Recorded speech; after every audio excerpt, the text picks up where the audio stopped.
There's more than the usual sense of trepidation as we approach the start of the race today. There have been more crashes this month, 26, than in the previous 2 years put together. Why? Well, there are different theories. The new March cars, some say, the new radial tires, inexperienced drivers.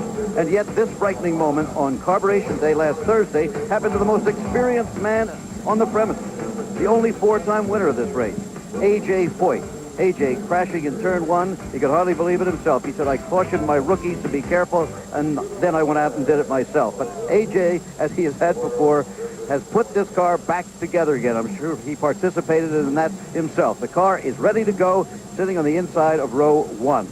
Right now, let's explore the motivations of A.J. Foyt. Let's do it with Jack Arute. A father's love can come in various packages.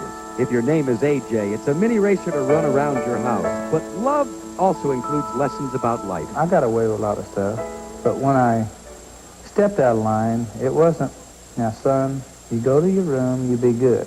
I got the hell swatted out of my butt, which I respect, and it probably kept me from getting into a lot of serious trouble.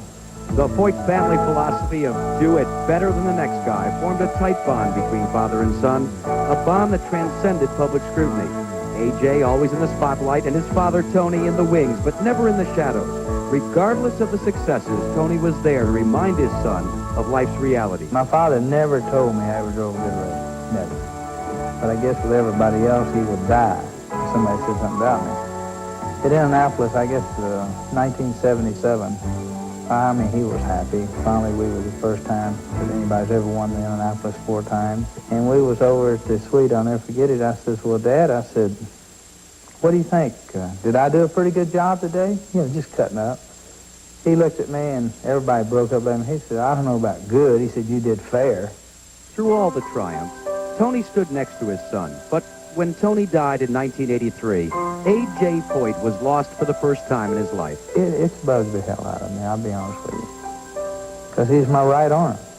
He would probably be very upset that I let it bother me as much as I did. He was a hard man. He never showed emotion. Not that long ago, I'll be honest with you, I go to the cemetery quite a bit. A lot of times I get tears crying. You're not going to forget 49 years of love overnight. The mourning period was a long one. A thoroughbred horse ranch has helped ease the pain and provide new challenges, possibly for the time when A.J. finally hangs up his helmet. But the lessons taught by the elder Foyt continue in practice by A.J., and the memory of the father lives forever with the son. I know I probably should have quit like everybody said 10 years ago. My father, before he passed away, said, son, you've won everything. What have you got to prove besides get hurt? I said, Dad, we're all going to die. But I'd rather die doing something and having fun. And he's probably upstairs here now, raising hell. You know, there's no ifs and ands. I know the way he would feel. Well, A.J.'s father, Tony Foyt, of course, has passed away, but A.J. Foyt is still here, just like he was in 1958.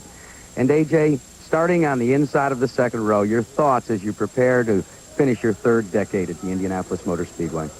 Well, really, I'd like to win the race today like 32 other drivers. I think we do stand a good chance. We had some problems, you know. Carburation Day, the crews worked around the clock ever since. They're not going to be sharp as they should be, but come race day, they get it up, and all I can say is I know they did the best job they can do with the car, and now it's up to me. How about the fact that you had to rebuild the car? You're starting with an untried setup. But what's interesting to me is the fact that a lot of the competitors came and offered help and assistance and parts and pieces. But what about you as the driver? What are your thoughts? Are you going to have to maybe hold back a little bit? Well, I don't want to do nothing foolish until we really see how the car started out. It's like any new car you rebuild. You don't know what to expect till you get out there and start running it. I feel we got it set up pretty much like we had it, but you never know till the green flag goes down. What about it? Number 5, does it come today, maybe? Well, I hope it ain't maybe. I hope it comes today.